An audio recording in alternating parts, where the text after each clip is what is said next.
ITS student, he can know something. That is basically because practical knowledge is not there. We need to do that. So simulations to support practical and experimental work. Suppose virtual university may feel that where is the practical component? We need to do in a simulation model so that practical exposure is there. Similarly, assignments. Assignments, generally conventional universities, we give assignment, all of them go to canteen and copy and submit and everybody get 10 out of 10. Conventional university system, they are not able to monitor. So assignments, now because using technology, every student given a different assignment. Let them solve and give it. Suppose many of the Western universities, even 30 in a class, 30 students are given a different problem. They are given a 1 week time and they give reference material. They have to go to website and find out and submit assignment. Time frame. Today 5 p.m. means 5 p.m. There is no leverage. And that's why they do it, hard work. Our own students, when they go abroad, they excellently do well. But within India, they don't do because our system doesn't permit this kind of system where the student can learn. Then examination and certification. We have online testing could be done and also certification could be done. Generic elements of virtual universities. We have a flexibility in delivery. That's one advantage of virtual university. Learners friendly technology. Redefining pedagogy. So each subject, each program, each course, we require to define pedagogy. Pedagogy means we have a student-centric learning, teacher-centric learning, and we have a learning-centric. Presently, we require to implement the learning-centric. That means teacher has to learn, student has to learn. Both have to learn, isn't it? So that's why redefining the pedagogy for a given program or subject or a course. Learner support mechanisms. Appropriate software infrastructure is required and robust hardware infrastructure for particularly this kind of virtual universities when you put in place. Assessment methodologies, how we are going to assess the critically required to evaluate the student. Adequate legal policies and procedures. Suppose virtual university means legal policies we need to put into place. Otherwise there will be legal case. India we are known for, isn't it? Everything will go to court. Nowadays easy, isn't it? To stopping the appointment of Vice Chancellor, we can stop for 2 years also. It's possible in our legal system. So the learning methods, so what's the knowledge retention? So the lecture, 5% only retention. Knowledge retention is only 5% by lecturing. Some case bright student learn majority what you taught in the classroom, but majority student don't learn in the classroom. Reading 10%, audio visual 20% retention, demonstration gives 30%, and discussion group 50%, practice by doing it to the extent of 75%, teaching others. When you start teaching subject, then yourself will got doubts. In that case, your retention will be 90%. You start thinking in your mind, because students start asking questions. So immediately application of learning and a real life situation. You have to design a component. Then if you can able to apply successfully and solve the problem, knowledge retention will be 90%. So these are the generally accepted, maybe slightly here and there, but generally accepted worldwide. Technology-enabled learning initiatives in India. Education and Research Network, ERNET, has come in first India. First initiation by Government of India on ICT for education and research community. Brought internet to India and set up a high-speed network with a backbone bandwidth of 2.43 gigabytes per second, connecting 45 institutions in the beginning.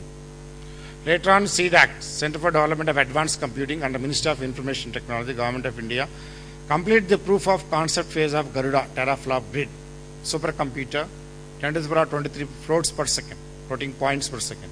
So high-speed supercomputer.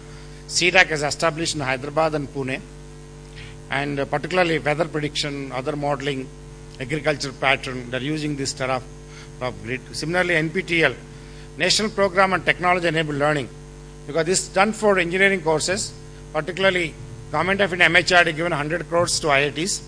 7 IITs put together, they have developed about 1,000 courses and in form of a DVD or form of a CD, you will put in a server where they standardize e-content for different subject, which is mostly available for faculty and free of cost sometime, but most of the college they don't use, put in a shelf. So even though it is given free, they spend a lot of money, 100 crores on the developing e-content. Similarly, educational packages, EMRCs are there. Many universities, the electronic multimedia resources are available, CDs, earlier cassettes, but the usage is very limited. UGC has given larger funding for this particular. Digital learning, unless digital learning private participation comes in, government alone cannot do digital learning at everywhere. So we have a technology-enabled learning initiatives in India is concerned. National Knowledge Network, the concept of Prime Minister Sam Pitroda, they said the national knowledge work. Ultimately, they want to connect with 5,000 nodes, all in universities, R&D laboratories, many institutions. Should be network. 10 gigabytes per second high-speed communication backbone, facilitate access, exchange of knowledge in a cost-effective manner, interconnect all national research and education institutions, leading national laboratories, universities and IITs, and connect more than 5,000 nodes across the country. That is an ambitious project, but right now they could be able to connect very few, less than 100 institutions across the country. But idea is that to share the expertise, knowledge across the universities, national laboratories and national institutions. E-Sakshat MHRD project support e-content creation and establishment of remote labs. Remote labs is the most one because particularly virtual universities, virtual learning, even remote lab. That means every institution need not buy equipment for setting a laboratory. Remote lab is there, they can access the remote lab working and they can able to conduct the experiments. That is the remote lab concept. It is coming in many universities across the world. We have a interest and investment on online learning. This is the concept note. Increasing demand, reduction in the education budget, search for revenue generating activities, changing profile of a learner, competitive threat. These all components which goes for interest and investment on online learning. Similarly, flexibility is an important issue in many of online education strategies. Just wind up in 2 minutes. Flexibility is important because I was given only 35 minutes, so I had to be within 35 minutes. So I have, as for that, I have another 2 minutes to go. Flexibility is an important issue in many online education strategies. We have a content, we have a time, we have a space, we have a pace, and a medium access. These are generally in a online learning pace where we need to run. Pace means self-paced learning methodology. Some students are fast learners, some students are slow learners, self-paced on their own absorption capacity, so they take the time. Similarly, space where they are available for them, time constraint, and medium, what kind of medium they are using for learning. Access means we are make available for them the content. Nowadays, content is put in a tablets. Tablets are coming in either laptop or tablet or iPad. You put entire content of the course and make available to student because tablets are available nowadays even 1,500 rupees. So sometimes many institutions, universities, the student travel 1.5 hours by bus. In Hyderabad, I have seen a student travels 2 hours in the morning, 2 hours in the evening. Many engineering colleges located around Hyderabad, 160 engineering colleges around Hyderabad, and student travels 2 hours. We are wasting prominent time, prime time. So if the content is put into tablet, and they can use the time optimally so that for learning enhancement it could be done. Like that, universities or distance education or vocational education, any of these sources we can able to use the technology, leverage the technology for understanding capacity. Change in technology, change in nomenclature. We have virtual education, open learning, online learning, e-learning, distributed education, ubiquitous learning, flexible learning. Different names are given. It's a technological jugglery. So, but whatever it is, the idea is that how to make the student to learn. That is the fundamental principle behind all this. Virtual campus. We are talking about virtual campus. Nothing exists. No physical space, no university, no IGNOU. IGNOU will be on the net only, on the web portal. So this virtual campus look like this. Then we have open and distance learning. So the different resources are available for them to open and distance learning. And on-demand learning. So just go there, plug in and try to learn. All the content, subjects, everything is available. They can choose the courses.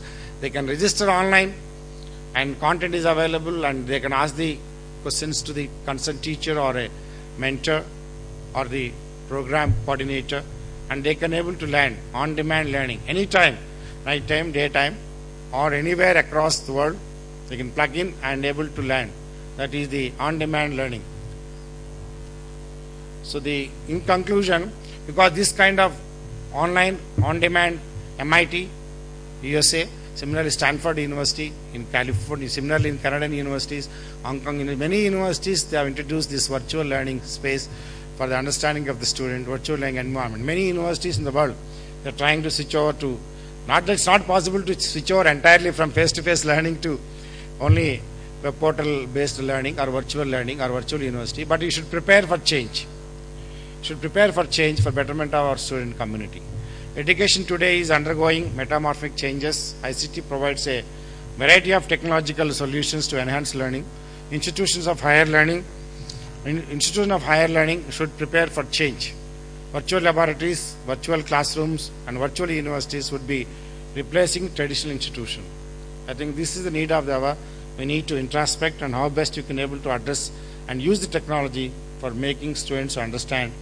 And when we have the shortage of faculty, I think this is the best means of addressing the need of particularly higher education institution. So at the end, I would like to thank the Professor Aslam, Vice Chancellor of Indira Gandhi National Open University, Delhi, Registrar, and Professor Gopal, Organizing Committee Chairman, all the distinguished invitees, faculty, students, staff, and media friends for giving opportunity to be here, particularly Professor G. Ram Reddy. I am very closely associated. I am very happy Mrs. Reddy also, she came all the way from Hyderabad. In fact, Professor Ram Reddy, when the Indira Gandhi Open University committee was set up in Safdarjung development area, which is exactly opposite to IIT Delhi. I was in IIT Delhi from 83 to 86. So that time I came for doing research at IIT Delhi. So we used to go across. Professor Ram Reddy also used to come walking in IIT Delhi, like a long sprawling campus. And we used to go almost a week we used to meet. That was initial conceptual stage of the university. That time there was no IGNO campus at this place. They were only conceiving. That stage right from here. And apart from that, I was also associated when he was the Vice Chancellor of Osmania University. I was also warden of some of the hostels and also some administrative jobs he used to give us. So I was closely know him, family members and all that. It's a great opportunity, even though the Vice Chancellor spoke to me only 4 days back, strictly 4 days back. It's difficult for me. I was in Hyderabad and readily agreed because of my association with Professor Ram Reddy, and I owe respect for him. That's why I accepted to be here. I'm sure that with little of inputs I am able to give here, I'm sure that your all wisdom is there. You're all experts in the field. I'm sure you can able to do your best, particularly Indira Gandhi Open University, which is well known in the country as well as abroad. With these few remarks, once again I would like to take this opportunity to thank all of you, particularly Mrs. Reddy also, who came all the way from Hyderabad. Thank you very much.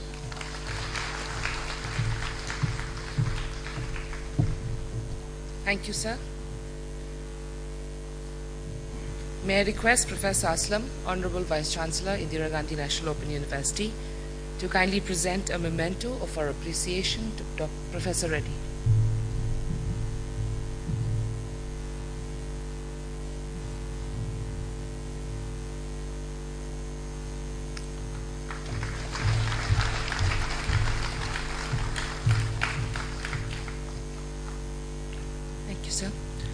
May I now call upon Shri Taulia, Registrar Indira Gandhi National Open University, to present the vote of thanks. Honorable Chief Guest, Professor D.N. Reddy, former Vice Chancellor JNTU, Chairman Recruitment and Assessment Center DRDO, Member UGC amongst others, the Honorable Vice Chancellor IGNU, Professor M. Aslam, respected Mrs. G. Ram Reddy ji, HODs, senior functionaries, colleagues from IGNU and students, media representatives, distinguished invitees and guests, ladies and gentlemen. It's indeed a great honor and proud privilege for me to be called upon to propose a vote of thanks on the occasion of Professor G. Ram Reddy Memorial Lecture.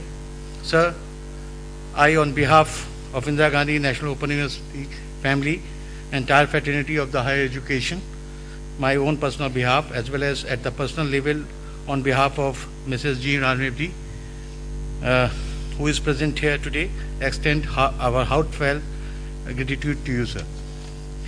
It is really our privilege to have with us the Honorable Professor D.N. Reddy ji, today on this solemn and august function. Sir, we are all indeed grateful to you for having taken time out from your busy schedule and agreed to deliver this memorial lecture today, and the most erudite, valuable, and perspective insights that you have shared with us in the light of your own study and vast experience in various capacities and around the globe. Sir, thank you once again for sharing with us with this august audience your vision of education in the 21st century, which is undergoing metamorphic change. Traditional post-secondary institution, universities vis-a-vis open and online education with, of course, innovative use of technology, which has significant implications on pedagogical, economical, and organizational method. E-learning, evolution of delivery mode, virtual learning, virtual classrooms, virtual universities, and ultimately virtual campus. I would also like to thank Honorable Vice Chancellor IGNOU, Professor M. Aslam, for his wisdom, encouragement, and guidance during the last 7-8 months since he has taken over the charge of VC IGNOU. He has brought in a sea change in the functioning of the entire university in terms of consolidation, review, identification of such gray areas which need immediate attention and audit. Professor Aslam has shown all the required leadership qualities, be it competence, be it character, or courage, the 3 C's of a great leader. We are thankful to all the former Vice Chancellors, HODs, past and present, senior functionaries, employees, past and present, for their valuable support and cooperation. Saying thanks only is far from adequate to all of them. We express our deep sense of gratitude and salutations for their respective stellar contributions. I thank our most valued distinguished guests and invitees, especially Mrs. G. Ram Reddy, wife, who have come from different destinations, for having found time from their extremely busy schedule to have made this program possible. Besides their support, cooperation, and best wishes, thank you all once again. My sincere thanks to media personnel, both in print and electronic, including IGNOU's EMPC, for giving an excellent coverage to our program across the country, and regional centers of IGNOU for their logistic support. Sir, for arranging an event of this type, it requires meticulous planning and execution with an eye for detail. I have been fortunate enough to be guided by none less than the Honorable Vice Chancellor himself and Professor D. Gopal, the Chairman of the Committee for the Professor G. Ram Reddy Memorial Lecture, backed by a team of very motivated and dedicated colleagues like Professor Rita Rani Paliwal, Professor B.K. Patnaik, Director SOEDS, Director EMPC and his entire team for the telecast and webcast, Mr. Samal also, who's there doing the projection work, Mr. Sudhir Reddy, Mr. U.P. Sharma, Mr. Bansal, Mr.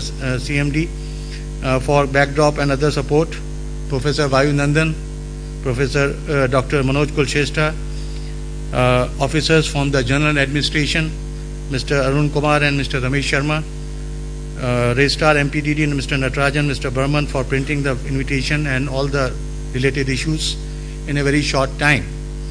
Finance Officer Mr. L.M. Pandey and his team, Chief Security Officer Mr. M.P. Singh, Mr. Sudhir Kumar Arora, librarian, as his entire team for arranging a nice exhibition, Dr. S.K. Yadav and his entire team, including horticulture cell, and the anchor, of course, Dr. Pema Sandhu.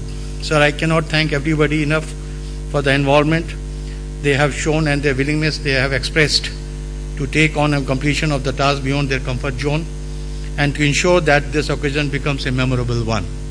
I thank you all for your attention and thanks for coming and evincing interest in this memorable event. Thank you very much. Now may I request you to